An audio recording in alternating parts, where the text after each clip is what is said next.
Hey, what's going on, everyone? Thank you for tuning in. This is the Nitty Gritty. I'm your host of DIZZ. You can follow me on Twitter at DIZZSHOW at Diz Show. Follow me on Twitter. Tweet me. Hit me up there. Anything you want me to talk about on the show, if I like it, I'll use it next show. Trust me. I want to do these shows with the topics that you, the fan, are talking about. So if you're talking about, firing the coach, send me these comments. If you're talking about the team needs to trade this player, send me your comments. All of them. Like I said, this is the Nitty Gritty. I'm your host, the DIZZ. And the title of this show today is going to be called Business Moves. The NBA is a business. We all know that. It is a business, whether you admit it or not. I know we're all diehard fans, and there's loyalty involved and all that good stuff.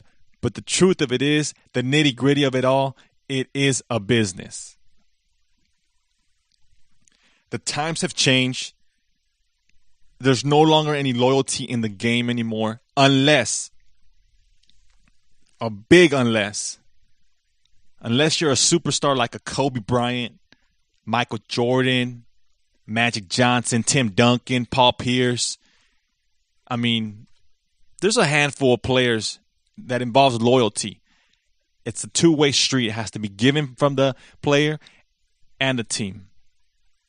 But then there comes that moment where there has to be a business move, a business decision. And I'm going to talk Pau Gasol today, Los Angeles Lakers. And you may or you may not like what I have to say, but it's the nitty-gritty and it's the truth. To trade or not to trade Pau Gasol? That is the question. I want to know what you, the fan, would do. Would you trade him or would you keep him? Leave your answers below. Tell me what you think the Lakers should do.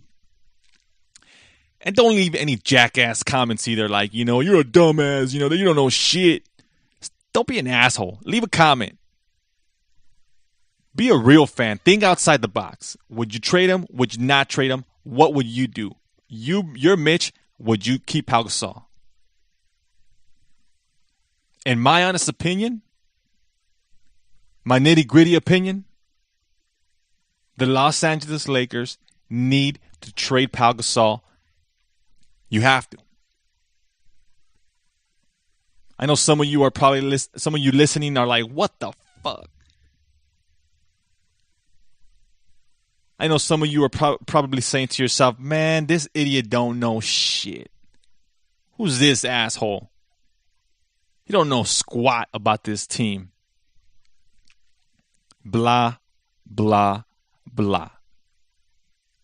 I know what I say, and I say what I mean. I'm not just making up some dumb shit here. The Lakers need to trade Pau Gasol.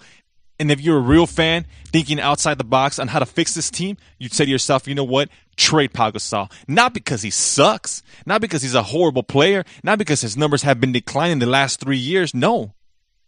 Because he still has value and the Lakers can get something good in return for him. Let's look back at a few business moves that the Los Angeles Lakers have made in recent. Some of these business moves were moves that you, the fans, did not like. But at the end of the day, you were like, oh, okay, you know what? That wasn't a bad business move. And I'm not going to go back in history and look up all these trades. I'm just talking about recently. And I'm going to start off with the first business move that came to mind when I started, writing the outline for the show. Let's talk about the business move that involved the Bulldog, Old Faithful, Derek Fisher. You remember that business move, right? The one that the Lakers acquired Jordan Hill, a.k.a. the Garbage Man. That's right, that business move. How are you feeling about that business move now, Lakers Nation? You still upset over that?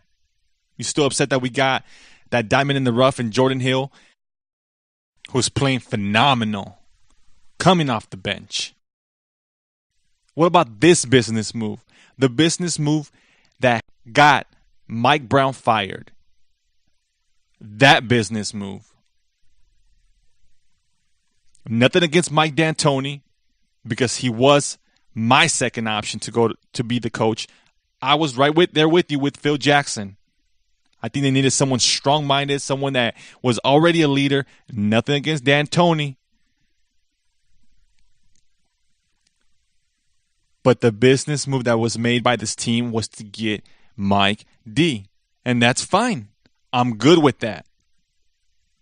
Because I grew up watching Showtime. That's when I fell in love with the game. So to bring in a coach that was going to bring that style of offense, that model, hell yes, I'm good with that. The business move not to acquire the GOAT of coaches, Phil Jackson, I know irked a lot of people. A lot of people. Look, nothing against Pau Gasol. I'm sure the dude is a great person on and off the court. Nothing against Pau, the person himself. Nothing, because you know what? He has brought championships to this team.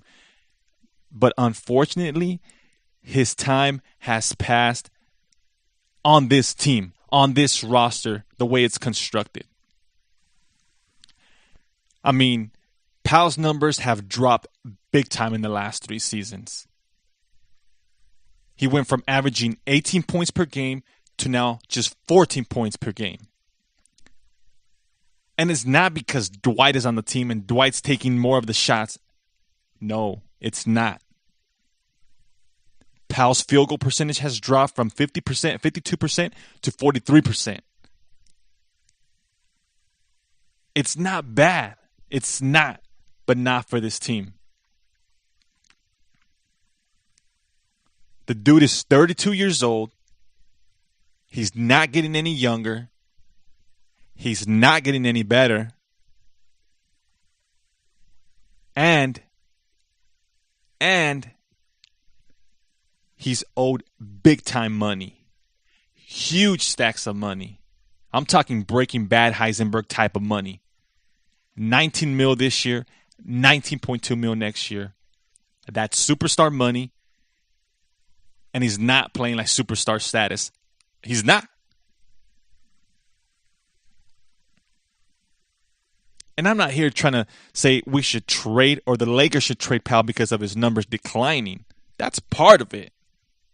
I mean, if you've watched this team for the past couple of seasons, you know he's been MIA the last 2 postseasons. And the numbers he put up in the postseason are the numbers he's putting up now in this season. That's not a good sign for this player. It's not a good sign for Pau. It's not looking good for him. Playoffs are when teams need their superstars to show up, do work, go hard, or go home. And Pau did not do any of those. They got swept with Phil Jackson. They almost got swept with Mike Brown. And they haven't won a championship with Pau, Meta, Kobe the last 3 seasons. Well, the last 2 seasons. Laker fans, you need to let go of what a player has done. I know we won championships with Pau Gasol. I know he was instrumental in those championships. But he's not anymore. And I'm not trading Pau. Well, I don't want him. I mean, I don't want Pau traded because of his, not just his numbers. It's because I'm looking at this team, and sometimes you have to give something good to get something else in return. It may not be, like I said, another superstar that the Lakers take in, but it may be just these missing pieces that are going to make this team a championship caliber team. So what I'm saying is you trade Pau Gasol right now that he has value. You get something in return, and it does not have to be a Josh Smith. I personally want to see put a couple shooters on this team, which will allow Dwight to do work down low. Dwight doesn't need Pau Gasol. All these stories about Dwight plays better with Dwight plays better with Pau on the floor. He doesn't. Dwight was the man by himself in Orlando, took that team to the finals. Dwight can do it again. He has Kobe Bryant now, a better defender in Meta World Peace, and it's a faster paced offense. So to say that Pau compliments Dwight, yeah, he may at times. You don't need to have 2 7-footers down there, even though Dwight's not 7 feet. The times have changed. It's a point guard driven league. Push the ball, fast, quick, transition offense. Pau may get up and down the court fine, but not laterally. And that's where his defense lacks. Look, I'm thankful for everything Pau Gasol has done for this team, but that was back then. This is now. Pau's 32. Still holds value. Trade him. Get something in return. Put some shooters on the court. Ante up that bench. Because his bench is not cutting it. And you're not going to win a championship with this bench. You're not. Anyways, let me know what you think. Would you trade Pau? Would you not trade Pau? If you would trade him, who would you trade him for? Like I said, thank you for tuning in. This is the Nitty Gritty. Make sure you subscribe. Make sure you follow me on Twitter @DishShow. I'll be back again. Not sure when. Tune in, subscribe. Peace.